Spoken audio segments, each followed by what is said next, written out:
빌립보서 4장 4절로 7절입니다. 우리 합독하겠습니다. 시작. 주 안에서 항상 기뻐하라. 내가 다시 말하노니 기뻐하라. 너희 관용을 모든 사람에게 알게 하라. 주께서 가까우십니다. 아무것도 염려하지 말고 모든 일에 기도와 간구로 너희 구할 것을 감사함으로 하나님께 아뢰라. 그리하면 모든 지각에 뛰어난 하나님의 평강이 그리스도 안에서 너희 마음과 생각을 지키시리라. 아멘.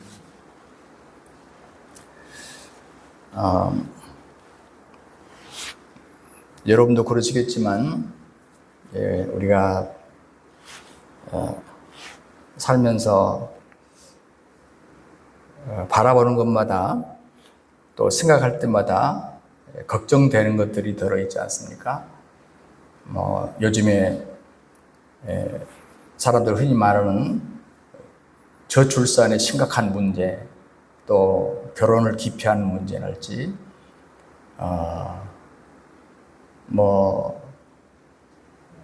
서민들이 이렇게 집값이 오르락내리락 하니까 비싸도 어렵고 싸져도 어렵고, 또 졸업 후에 젊은이들이 취업 문제나 또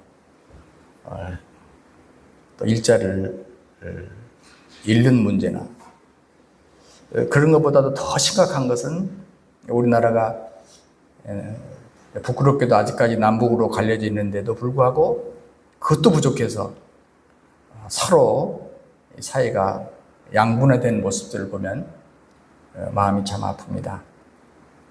그런데 우리가 이제 교회를 섬기고 있기 때문에 교회에 대해서도 우리가 걱정이 참 많습니다. 많은 사람들이 앞으로 미래에 한국교회가 어떻게 될 것인가에 대해서 걱정을 했는데, 갑자기 우리가 코로나 팬데믹을 맞이하면서 몇십 년 후에 될 일을 먼저 벌써 우리는 겪고 또 당해버렸습니다.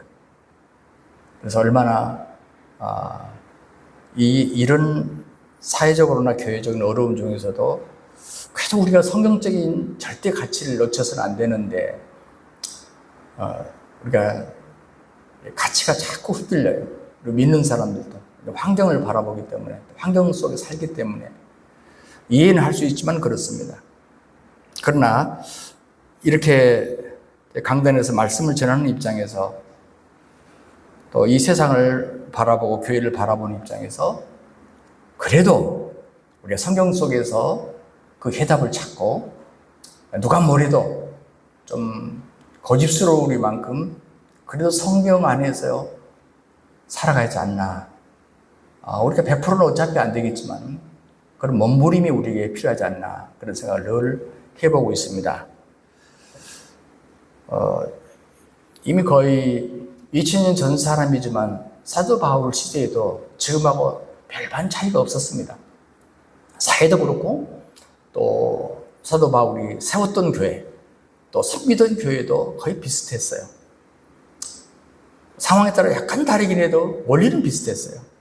여러분, 지금 이 서신을 쓴 사도 바울이 처한 그 형편이 뭐냐면, 이 빌립보서는 앳빌골몬에서 감옥에 쓴 책이라고 우리가 알고 있거든요. 그러니까 지금 복음을 전하다가 감옥에 갇힌 영어의 몸으로 있으면서 소식은 계속 전해들어요. 인편으로 또 서간으로 전해듣는데, 함께 복음을 전했던 그 열정 많은 동역자들도 흩어지기 시작하고, 또 바울이 오랫동안 갇혔다는 소식을 듣다 보니까 자기가 세웠던 교회들마저도 잘 성장하다가 서로 다툼이 생기고 갈라지고, 요즘 교회들이나 별반 차이가 없는 그런 모습들이었어요. 빨리 석방돼서 쫓아가서 이런 문제를 해결하고 싶지만 그렇게 마음대로 됩니까? 이런 상황에서 옥중에서라도 편지를 통해서라도 이 문제를 해결하려고 노력을 하시는데, 오늘 이 빌립보서도 똑같은 그런 형편에서 주신 말씀입니다.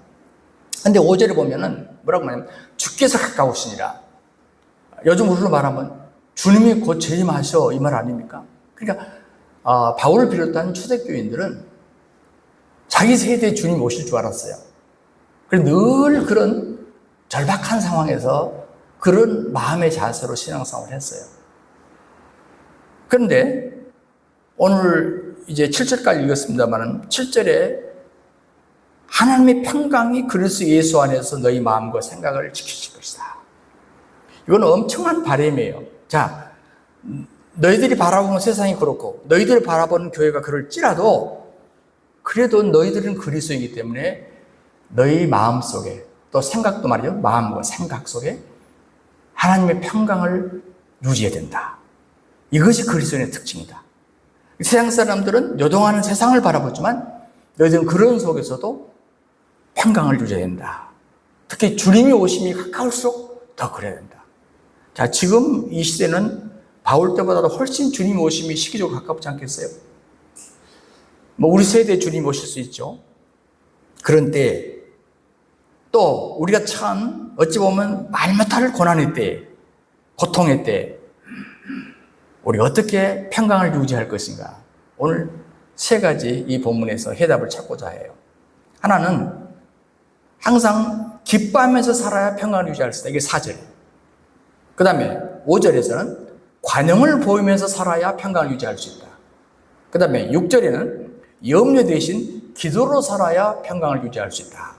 이렇게 바울은 우리에게 고면하고 있습니다. 자, 이 말씀을 여러분과 함께 나누겠습니다. 첫째, 항상 기뻐하면서 살아야 평강을 유지할 수 있다라고 바울은 가르칩니다. 기뻐하라 그렇게 말하죠. 내가 다시 말하는 기뻐하라 이렇게 지금 반복하고 있습니다. 그런데 여러분 솔직히 우리가 어떤 조건이 주어지면 다 기뻐해요. 우리가 또 사실 기쁨을 추구하며 살잖아요. 예. 그런데 주목하고 싶은 제가 단어가 있어요. 항상 기뻐라. 이건 상황이 달라요. 우리가 나름대로 기뻐할 수 있지만 어떤 상황 속에서 기뻐해야 된다? 이건 다른 문제예요. 우리 기독교를 어떤 사람들은 기쁨의 종교라고 표현하잖아요. 왜 그럴까요? 십자가의 종교인데도 어떻게 기쁨의 종교입니까? 부활이 있기 때문이죠. 예, 부활이 전제되어 있기 때문에 우리가 기쁨의 종교라고 말하는 거예요.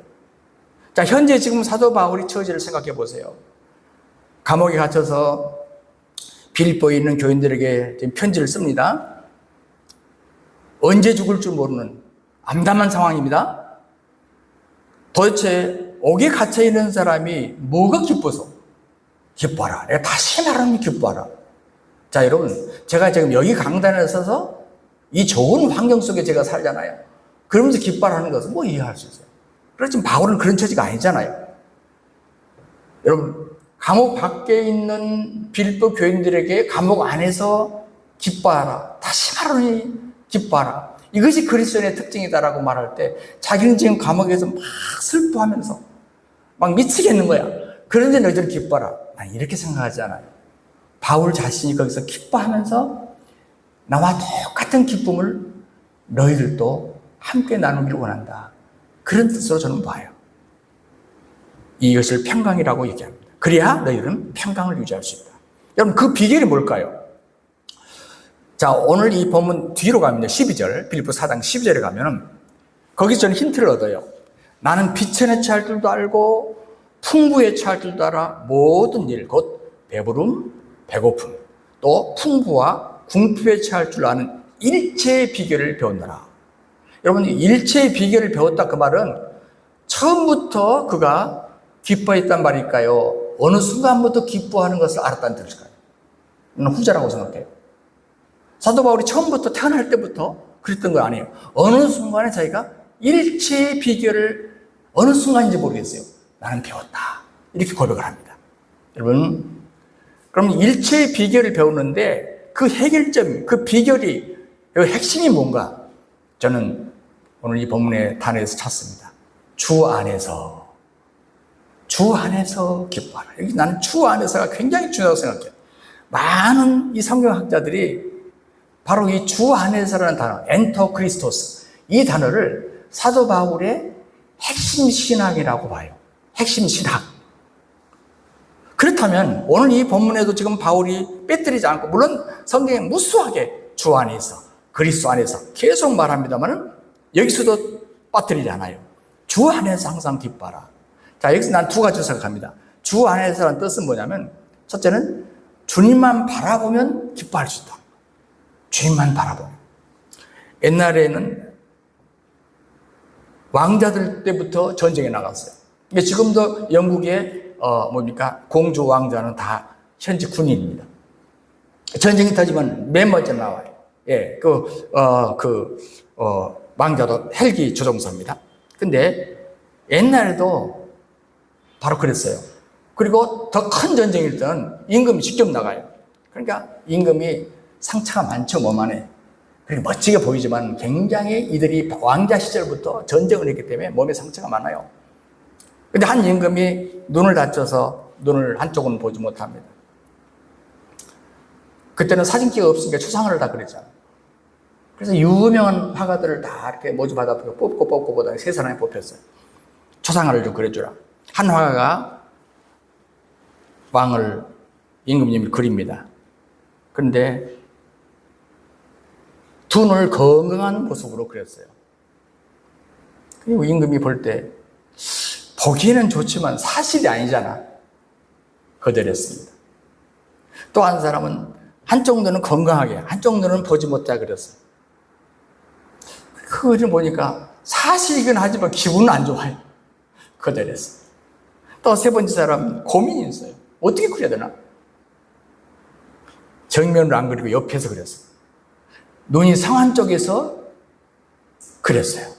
그러면서 그 건강한 눈으로 먼 산을 바라보고 계신 임금님, 매우 진취적인 비전을 갖고 계신 것 같은 그림. 임금이 그 그림을 보고 참 만족해 하시고 그에게 상을 내렸답니다. 여러분, 이 세 번째 화가는 지혜로운 화가 아니겠어요? 그렇죠. 여러분, 이 세상은요, 임금의 눈과 똑같아요. 좋은 것도 있고 나쁜 것도 있어요. 이 세상은 밝은 것도 있고 어두운 것도 있어요. 이걸 어떻게 부인하겠어요? 근데 어떤 사람은 항상 진리만을 말해요. 나는 팩트만 말해요. 그런데 옆에 사람은 상처를 받아요. 어떤 사람은 사실이 아닌 거짓을 말해요.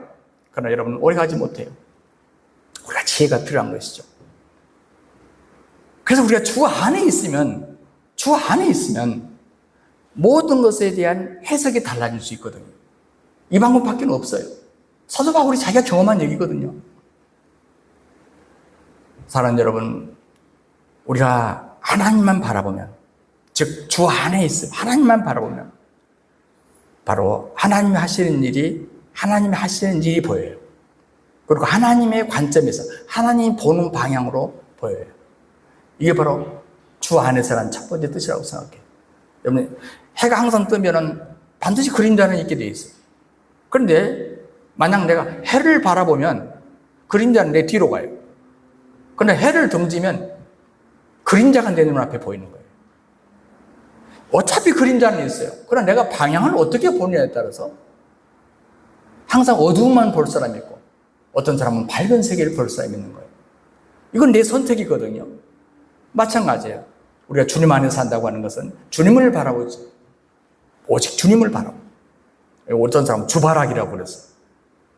그래서 주 안에서 항상 기뻐할 수 있는 거죠. 또 두 번째 주 안에서라는 뜻은요, 주님과 함께 기뻐할 수 있다. 저는 이런 뜻으로 봅니다. 여러분, 주님과 함께 기뻐할 수 있다는 것이 뭐예요? 우리 장로교 소요리 문답, 우리 옛날에 세례 받을 때는 막 무조건 외웠어요. 요즘에는 세례가 하도 쉽게 주니까. 사람이 제일 되는 목적이 뭡니까? 라고 물었을 때 답을 두 가지로 해요. 하나는 하나님을 영화롭게 하는 것이고, 또 하나는 영원토록 그와 더불어 즐거워하는 것입니다.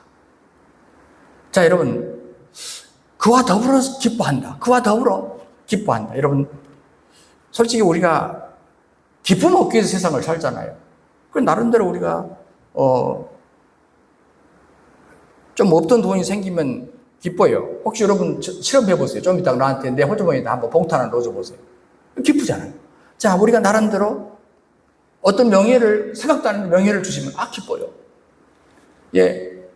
또 재밌는 일 하다 보면요, 게임 하다 보면 즐거워요. 우리 이걸 어떻게 부인하겠어요? 또 사람으로부터 오는 기쁨도 얼마나 많습니까? 그래 나름대로 뭐 형제간으로부터 또 자녀 키우면서 또 손주를 보면서 나름대로 그 속에서 우리가 기뻐하잖아. 자, 이 기쁨도 좋은 거예요. 근데 성경에는 자꾸 그것을 패스해 가요. 왜 그럴까요? 그 기쁨을 포함하면 좋은데 자꾸 그걸 패스해 가요. 왜냐하면 성경은 본질을 말하고 싶기 때문이거든요. 그건 뭡니까? 예, 불완전한 기쁨이라는 거지. 그 기쁨은 환경에 따라서 바뀌어버릴 수 있고 또 사람에 따라서 바뀌어버릴 수 있다는 것이죠. 여러분, 있다가도 없는 게 세상 가진 거 아닙니까? 예, 보십시오. 그 명예스러운 분이 추락한 모습들을 주변에 보세요. 오늘 하나님께서 많이 보여줘 우리에게. 머리 볼 것도 없어요. 좋아하던 사람이 어느 날부터 싫어져요. 여러분 지금 저 좋아하시죠? 몰라요. 얼마나 갈지. 여러분 믿었던 사람들이요 배신하더라. 그러므로 지금 사도 바울은 이 세상으로부터는 불완전한 기쁨을 그냥 패스하고 주님과 함께 기뻐하는 것, 더불어 기뻐하는 것이 진짜 기쁨이다 말을 할 겁니다. 바울은 항상 기쁨의 근원이신 엔토 크리스토스, 예수 그리스도 안에서 살았어요. 그리스도 안에서. 여러분 마귀 사탄은 뭐예요? 자꾸 우리를 그리스도 밖으로 꺼내잖아요. 그래서 우리에게 우울감을 주고 절망을 주고 부정적인 생각을 주고 어쩔 때는 일생 쾌락을 주는 것 같아요. 그것도 미끼예요. 나중에 보면 결국은 절망과 죽음이에요. 그러나 예수님은 보세요. 가나 호인 잔치에서 지금 가장 중요한 포도주가 떨어져 갑니다. 그때 물로 포도주를 만들었다. 그 말은 무슨 말이죠? 잔치란 얘기는 뭐예요? 최고의 기쁨이라는 얘기인데 즐거움, 생활 속에서 최고의 기쁨이라는 얘기. 그것이 떨어져 갈 때 다시 빨리 기쁨을 회복시켜 주시다는 뜻 아니겠어요? 죽은 나사로, 삼남매가 오직 그 나사로 바라보고 살았는데 부모님도 안 계시고 그래도 그 남자가 가장해졌잖아. 근데 나사로가 죽었어요. 마르다 마리아에게 앞에 살려주잖아요. 뭐예요? 기쁨을 회복시켜 주는 거예요.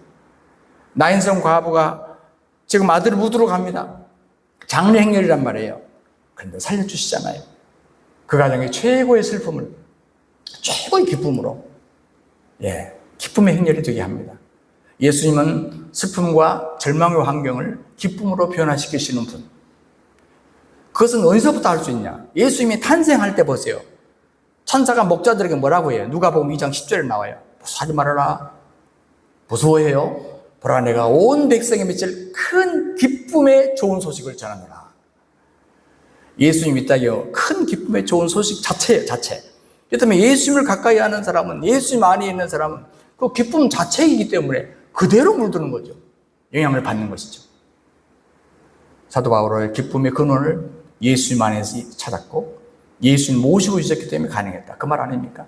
여러분 예수 믿는 사람에게는 그런 거로 항상 기뻐해야 될 이유가 있는 줄로 믿습니다. 우리 하나님 자녀고 천국 백성이기 때문입니다. 우리가 이 세상에서 눈을 감는 순간에도 걱정할 것 없는 게 뭐예요? 눈을 떠보니까 주님 곁에 있는 거예요. 천국에 있는 거예요. 그러니 더 이상 뭘 걱정하라는 거예요? 걱정할 것이 없다. 그래서 항상 기뻐하라는 말을 얘기하는 겁니다. 그래야 너희가 평강을 계속 유지할 수 있다. 두 번째, 관용을 보이면서 살아야 평강을 유지할 수 있다.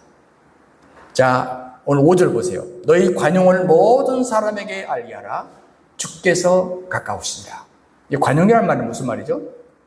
다른 사람의 잘못을 너그럽게 받아준다. 다른 사람의 실수를 너그러운 마음으로 받아주는 행위. 우리가 관용이라고 말하잖아요. 근데 이 관용해야 될 이유가 뭐냐? 이유가 있어요. 우리가 먼저 하나님으로부터, 예수님으로부터 큰 사랑을 입어서 관용을 입었기 때문입니다. 이 얘기가 로마서 5장 8절 얘기예요. 우리가 아직 죄인 되었을 때 그리스도께서, 우리가 아직 죄인 되었을 때 그리스도께서 우리를 위하여 죽으셨다. 그러니까 우리는 그냥 그대로 지옥행 열차를 탔던 우리라 그 말이죠. 그런 죄인 됐을 때 주님이 찾아오셔서 일방적으로 찾아오셔서 우리를 구원해내셨다. 그런데 우리가 그런 관용을 입고 구원받은 우리에게 그 주님이 요구하는 게 하나 있다 그 말이죠. 그게 뭡니까? 너희도 관용해라. 내가 너희를 관용으로 품었으니까 너도 세상에 웬만한 것은 관용해라. 지금 요 얘기 아닙니까?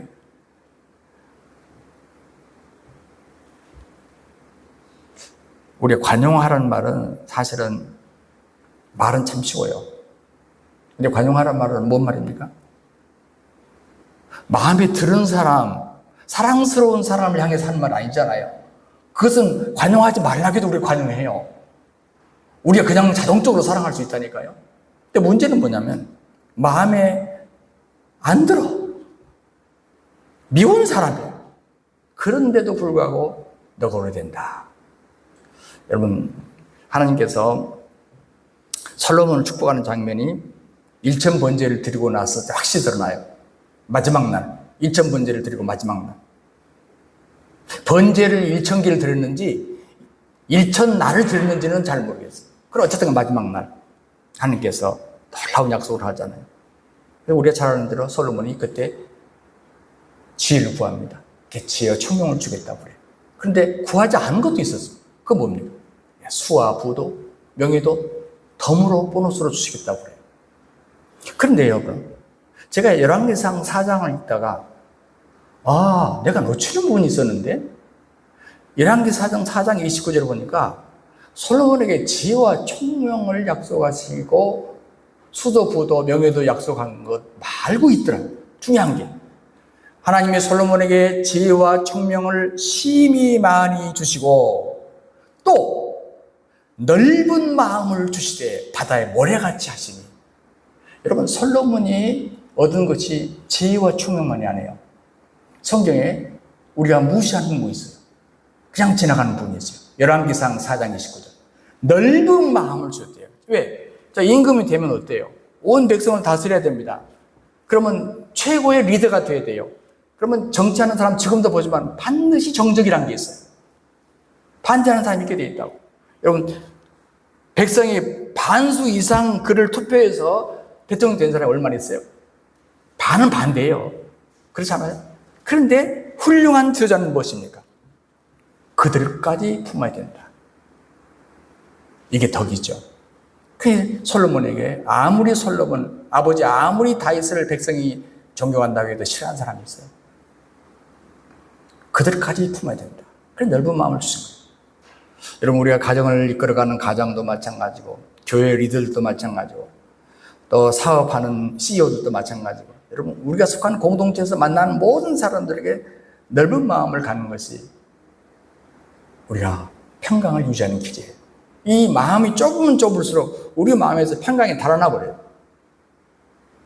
그래서 오늘 두 번째로 말하는 거예요. 너희가 관용하지 않으면 너희가 기뻐할 수 없다. 너희 안에 평강을 유지할 수 없다. 하천에 더러운 물들이 가잖아요. 그런데 여러분, 그들을 받아들이는 강물이랄지 그들을 받아들이는 바닷물이 없으면 다 오염될 거예요. 그런데 그 모든 오물을 받아서 정화하는 강물과 바다가 있기 때문에 이 세상에 그런 자연이 순화되는 거, 또 순환되는 겁니다. 우리 사람들이 자꾸 오염만 생각해요. 그래서 아이고 지금 이 속도로 오염이 되면 이 세상을 얼마 못 살 것 같다. 여러분 너무 걱정하지 마세요. 여러분 40 동안은 세상 안 망합니다. 왜요? 정화 시스템이라는 게 있거든. 사람은 그걸 계산을 잘 안 해요. 아무리 오염시켜도, 그러니까 여러분이 오염시키란 말 안 해요. 정화시키는 시스템이 얼마나 놀라운지 몰라. 정화 능력. 그러므로 바다와 같은 넓은 마음으로 가족과 이웃을 용납하라. 어린 시절에, 청소년 시절에 저를 늘 사랑해 주셨던 목사님 사모님이 계시는데 학교 선생님이기도 하셨는데 일찍 돌아가셨어요. 저는 항상 그 사모님 생각할 때마다 제가 너무너무 아쉬워서 울었어요. 난 누구 죽어도 안 울어요, 잘. 내 마음속에 항상 기억되는 것은 나도 저래야 되겠다고 생각하는 것은 저분의 마음은 태평양 바다 같아. 이런 생각을 했었어요. 제가 어린 시절이지만. 여러분, 바울이 경험을 지금 갖고 있어요. 이 글을 쓴 바울이요. 이전에 사울이었잖아요. 얼마나 교회를 핍박했어요. 그런데 그가 어느 날 회개했답니다. 그래서 예루살렘에 떡 나타났어요. 성도들이 어떨까요? 다 경계합니다. 아이고, 저거 지금 뭔가 지금 꼼수가 있어. 그리고 웬만했어야지. 사울을 좋아하는 사람 아무도 없어요. 예루살렘 와서 내가 예수를 알게 됐다 만났다고 해도 시선이 곱지 않아요. 그런데 그때 바나바라는 사람이 나타납니다. 그를 위로하고 교회에 자꾸 소개해주고 내가 보증한다. 괜찮아. 이 사람 확실히 변화됐어. 걱정하지 마. 그리고 먼 훗날 안디옥 교회 목사가 됐을 때 바로 이 디모데가 저 다소에 숨어있는 바울을 데려다가 자기 교육 목사로 삼아요. 바나바 대단한 사람입니다, 여러분. 여러분, 지난날에 사울을 몰라서 그랬을까요? 그 사울의 성격을 몰라서 그랬을까요? 바나바는 뭘 노리는 겁니까? 냉철한 비판보다도 뜨거운 관용이 사람을 변화시키는 능력이 있다. 바로 이 바나바의 관용은 사울을 바울되게 하는 결정적인 역할을 한 것입니다. 여러분, 그 누구의 냉혹한 비판보다도 사울의 가슴을 녹여버리고 스스로 부끄럽게 만들고 더 깊은 회개를 만들었던 것은 바로 바나바의 관용이었다. 저는 그렇게 봐요. 그래서 바울은 본문에서 너희 관용을 모든 사람에게 알게 하라. 내가 그것을 경험했다. 내가 그나마 이렇게 사람 된 것은 누군가의 관용 때문이었다. 자, 사도 바울은 이제는 이런 관용을 입었으니까 자기도 관용해야 되잖아요. 그런데 여러분, 사도 바울의 젊은 시절은 꼭 그렇지는 않았어요. 용서해야 될 사람, 어떤 상황, 어떤 순간이 주어졌을 때 그렇게 넓지 못했어요. 그래서 지금 후회하면서 이 말을 하고 있는 거예요. 젊은 날을 후회하면서. 사도행전 15장에 이제 제 2차 전도여행을 준비를 하는데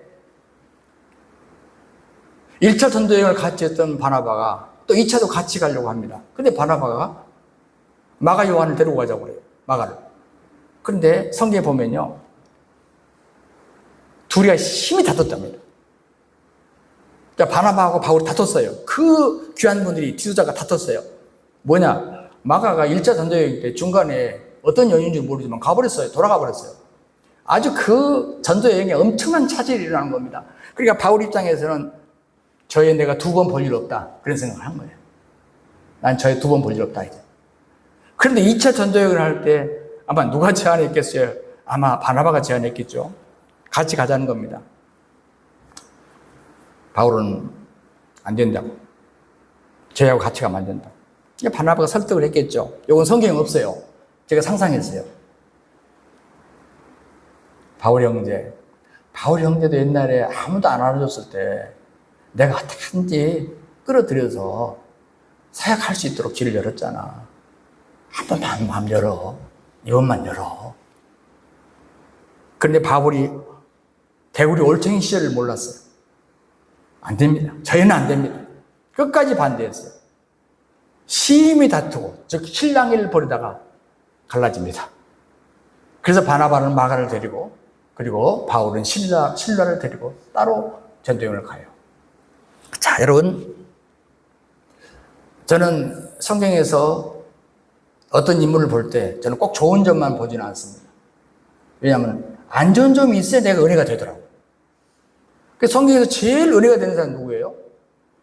이삭이 아니야. 야곱이야. 꼭 내 모습을 보고 싶은 것 같잖아요. 자, 그런데 이 바울이 디모데전 후서 4장 9절에 11절에 보면 그런 얘기를 해요.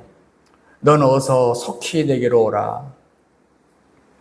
대만한 이 세상을 사랑해서 나를 버리고 데살로니가로 가버렸고, 그리스에는 갈라디아로 가버렸고, 디도는 달마디아로 가버렸고, 누가만 나와 함께 있느니라. 무슨 얘기예요? 다 떠났대요. 내 주변에. 왜 떠났겠어요? 왜 떠났겠어요?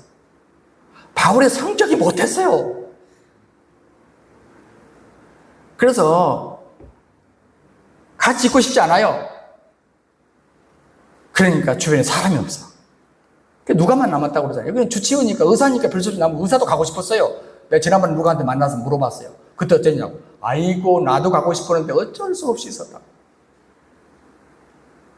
그런데 항상 한국말은 뒤까지 가봐야 돼. 나중에 디모데야, 네가 올 때 마가를 데리고 와라. 아니 그 애하고 같이 안 하겠다 할 때는 언제인데? 내게 유익하니라. 여러분 놀랍지 않습니까? 나중에 마가가 바뀌었어요. 마가복음이 저자가 된 거 아니에요? 마가의 변화. 역시 바울 때문이 아니었다고 생각해요. 가만히 생각해 봤어. 그건 오늘 내가 새벽에 내가 발견한 거야. 아니, 바울하고 떨어졌는데 어느 날 마가를 데리고 오라? 소문을 들었겠지. 어떻게 변했다는 거. 역시 바나바가 바울을 변화시켰듯이 마가도 바나바가 변화시켰겠다. 이런 생각을 하게 됐어요. 저도 부끄러운 과거가 참 많습니다. 제가 어느 시절에 어린 나이에 교단장을 좀 한 적이 있어요. 제가 부총회장을 할 때 보니까 이 교단이 이렇게 혼란스러운 건 저 몇 사람 때문이라는 걸 발견했어요. 임원회 참석하고 하다 보니까 발견했어요. 저는 몰랐거든. 다 존경스러운 분인 줄 알았는데 그게 아닌 거야. 그래서 속으로 내가 총회장만 되어봐라. 이 정화시켜야 되겠어. 그래 교단이 살겠어. 그래서 한 말 하고 있다. 알지 않다가 총회장이 딱 된 다음에 제가 칼을 뺐어요. 그러니까 어떤 한 분이 저한테 그렇게 전화를 했어요. 총회장님, 그래 칼질을 하시니까 재미있으세요? 칼질을 하니까 재미있으세요? 가장 힘든 것이 뭡니까? 내 선배들에 대해서 정리할 때가 힘들었어요. 어떤 분 나가면서 목사, 오늘만 목사 아니요? 협박도 제가 받아봤어요. 그런데 한 후배 목사님이 저한테 그런 얘기를 해요. 목사님, 맑은 물에는 고기가 못 살아요. 세상엔 다 맑은 물만 있는 게 아니에요. 저는 그때 그 말을 별로 귀담아 듣지 않았어요. 쓸데없는 소리 하고 있어. 교단이 정화돼야 돼. 그리 미래가 있어. 그런데 저는 지금까지 그 후배 목사님에게 제가 늘 메시지를 보내고 교제를 합니다. 그 말이 너무 고마워요. 여러분, 우리가 맑아야 되겠죠? 그렇다고 나의 바람대로 주변도 막습니까? 그렇지 않아요. 하나님은 나만 사랑하는 게 아니라고요. 저 사람도 사랑하고. 하나님 내 속에서만 역사하는 게 아니에요. 불완전해도 저 사람 속에서 역사해요. 제가 그걸 몰랐어요. 난 지금은 많이 후회합니다.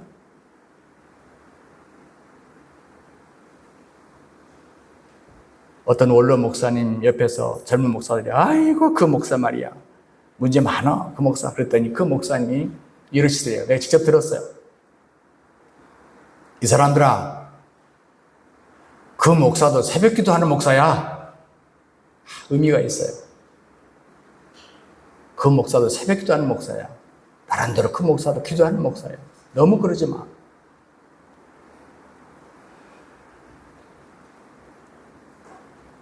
우리가 지난날에 참 부끄럽지 않습니까? 조금 더 포용했더라면, 조금 더 내가 품을 수 있었더라면, 그런 생각을 해요. 그래서 내가 그 후로도 계속 내가 그랬던 분들에게 메시지를 1년에 몇 번씩은 전합니다. 명절 때도 전하고. 왜냐하면 나 자신을 바꿔야 되겠구나 생각을 했기 때문에. 내가 그때 너무 옹졸했구나 생각을 했기 때문에. 베드로를 보십시오. 목숨 바쳤던 선생님, 목숨 바치겠다는 선생님을 3번이나 부인하고 말해요.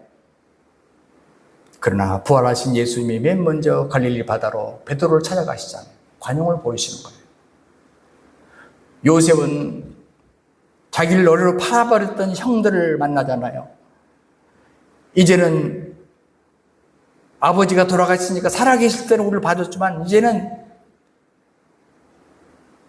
야곱이 돌아가셨기 때문에 이제는 보복할 거야. 지금 형제간들이 벌벌 떨고 있습니다. 떨고 있어요. 그때 창세기 45장 5절에 당신들이 나를 이곳에 팔았으므로 근심하지 마십시오. 한탄하지 마십시오. 하나님이 우리 생명을 구원하려고 나를 당신을 먼저 보낸 것입니다. 이렇게 말을 했어요. 여러분, 오늘 이 관용의 말을 할 때 꼭 생각나는 그런 예수님의 비유가 있잖아요. 1만 달란트 빚진 사람이. 요즘으로 말하면 6조 원이에요. 그래, 임금이 볼 때 아무리 평생 어떻게 해도 해결하지 못할 거, 어차피 못할 사람이야. 그래서 이리 와라. 어차피 탕감해 줄게. 그냥 열심히 살아라. 어차피 안 될 거. 얼마나 감사합니까?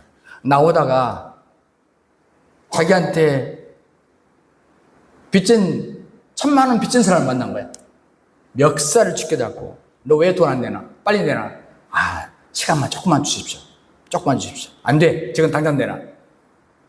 여러분, 이 소식을 들은 임금님이 뭐라고 했습니까?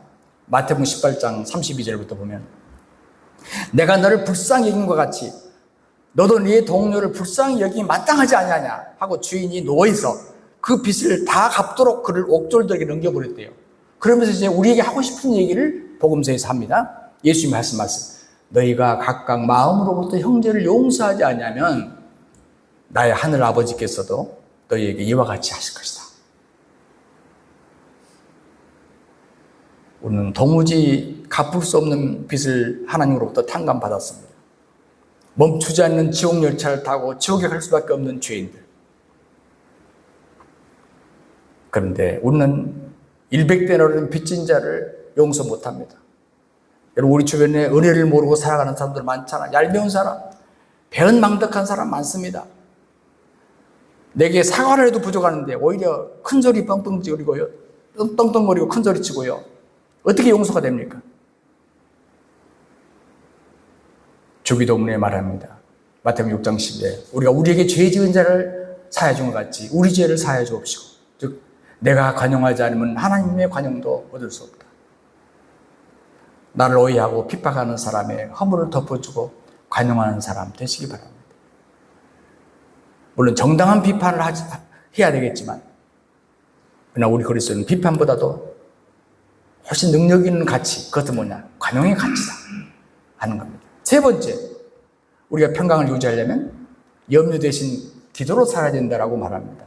빌립보서 4장 6절이죠. 아무도 염려하지 말고 다만 모든 일에 기도와 간구로 너희 구할 것을 감사함으로 아뢰라. 자, 아무것도 염려하지 말고라는 말씀이 먼저 나오죠. 염려하지 말라. 너는 무엇을 먹을까, 무엇을 마실까 염려하지 말라. 여러분 이런 말 많이 듣잖아요. 그때마다 여러분 저는 옛날에 이런 말 들으면 신경질이 나더라고요. 뭐 교회만 가면 꼭 뜬구름 잡는 소리만 하고 있다고. 현실성이 없는 소리야. 예, 속에서 뭔가 올라와. 세상에는 문제투성이고 염려투성인데 어떻게 우리가 그렇게 살 수 있어? 그러나 여러분, 인간은 참 복잡 구조로 되어 있죠? 복잡 구조입니다. 단순 구조가 아니에요. 이 세상은 이렇게 단순하게 어떤 말을 함부로 말할 수 없는 그런 세상이에요. 정말 힘든 세상이에요. 정의하기가 힘들어요. 그런데 그럴지라도 주님이 하신 말씀에 공감이 안 되겠지만, 그래서 주님이 하신 말씀이니까요. 이것을 우리가 받아들여야 돼요. 염려하지 말고 대신 바꿔라. 뭘로? 기도와 간구로. 자, 염려가 없을 수는 없자. 염려가 오냐? 그럼 바꿔라. 그것을 어떻게? 그 제목을 기도와 간구로. 물론 염려가 다 나쁘다는 건 아닙니다. 우리가 순기능도 있죠. 그래서 보험도 놓고 또 아이들도 가르치고 우리가 어떤 계획을 세우고 미래를 계획적으로 산다는 것을 제가 말하는 건 아니에요. 계획적으로 살아야 되겠죠. 그런데 무조건 염려만 하는 것은 주님의 제자로서 합당하지 않다. 참 모습이 아니다 하는 것입니다. 예수님께서 염려 말라고 하실 때는 항상 어떤 대책을 세워놓고 하신 거죠. 그걸 온갖 묶어가지고 지하 창고에다가 우리 모든 염려거리들을 묶어서 다 집어넣어 볼 수 있을 준비를 하고 계시면서 이 말씀 하시는 겁니다.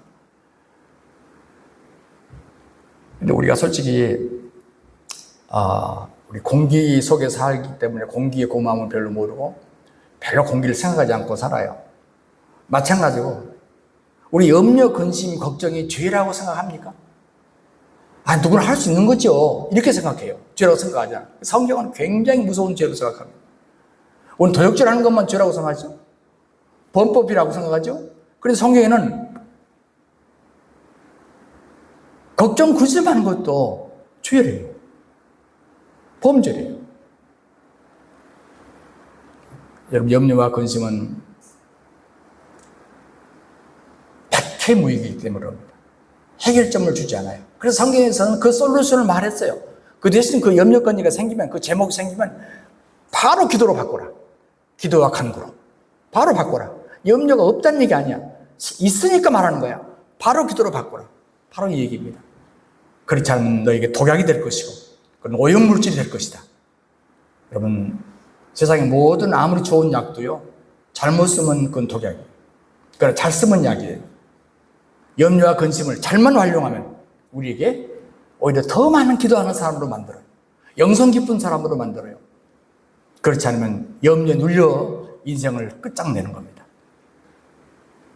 이 명령, 현재 명령법을 썼어요. 그러니까 염려와 근심을 중단하라. 강력한 요구입니다.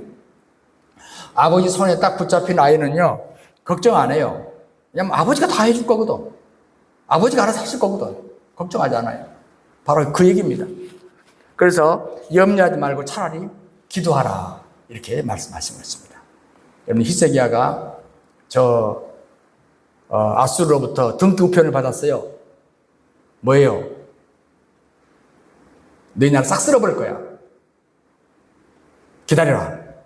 근데 히스기야가 염려 대신에 하나님 앞에 그 편지를 가지고 와서 기도했답니다.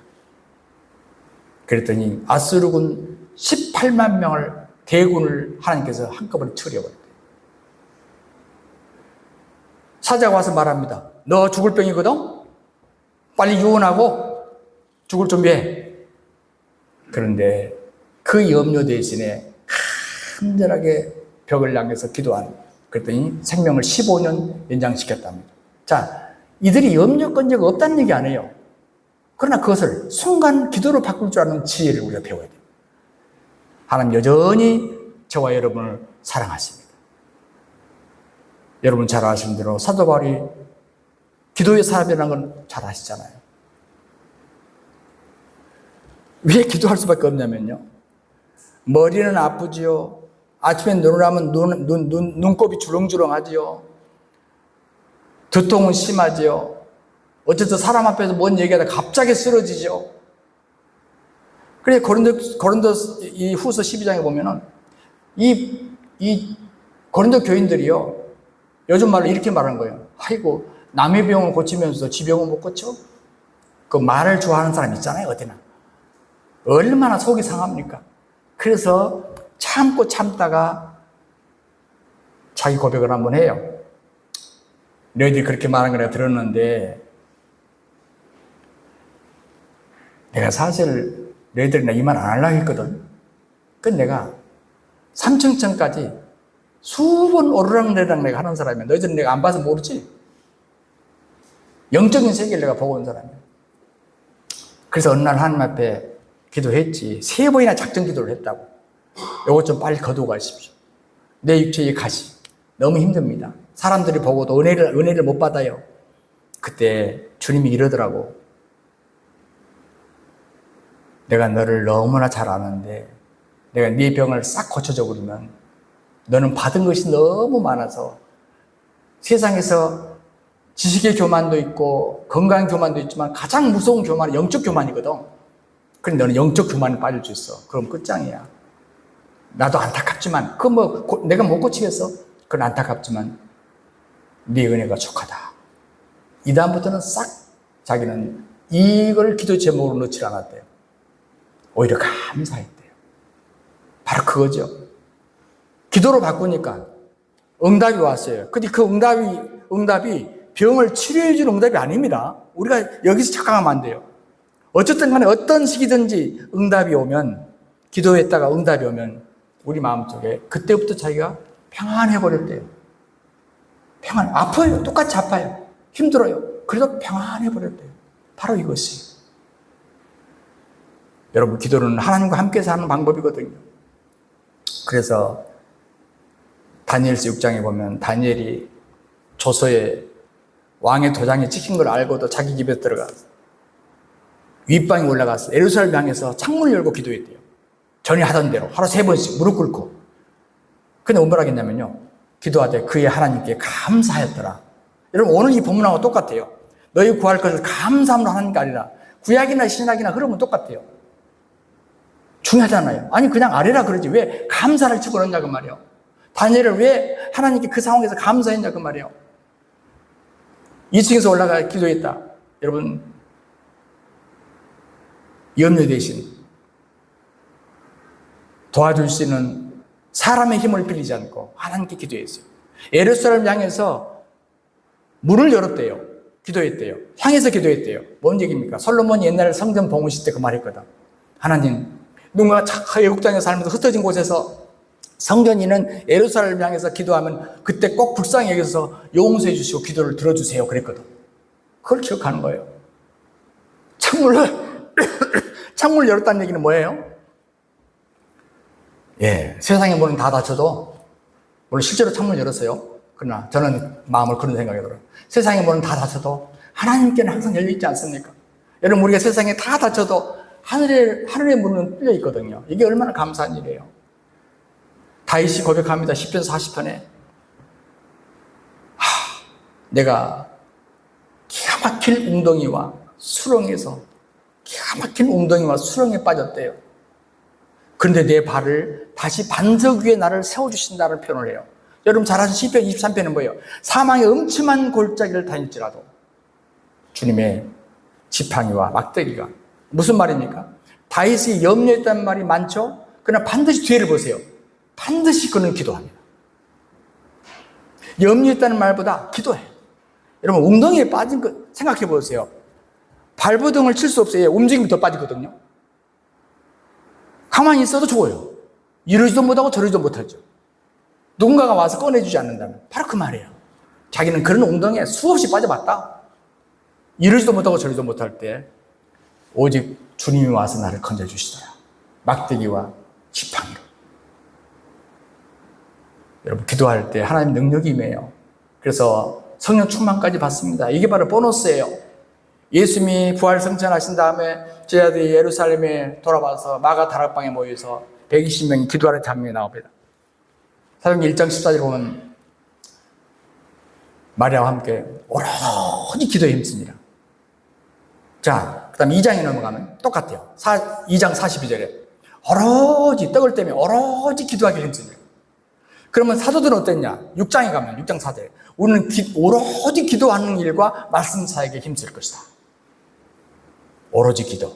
사방에 맡겼다고 낙심하지 말고 예루살렘을 향한 창문을 열고 기도했던 다니엘, 그리고 초대교회 성도들, 그 어려움 중에 그들은 모여서 기도했더니 세상에 기대하지 않았던 성령의 불까지 받았다는 얘기 아닙니까? 이건 엄청난 보너스예요.